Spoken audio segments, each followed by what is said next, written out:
Dumulog sa Investigation and Detective Management Branch ng Cebu City Police Office kahapon ang 31 anyos na si Irene Capuno, taga Danao City. Humihingi siya ng tulong para maimbestigahan ang pagkidnap daw sa kanyang bagong silang na anak na si Irish.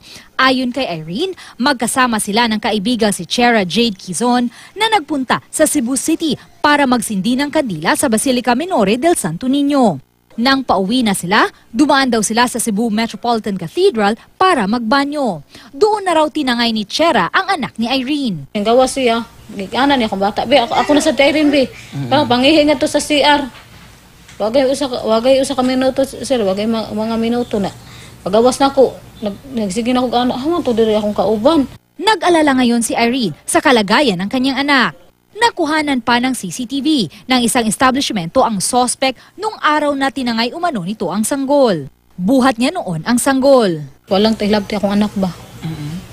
Nang kuan, iuli lang ta niya. Ilang kuan ko ba? Pakiluoy ko niyang iuli lang akong anak.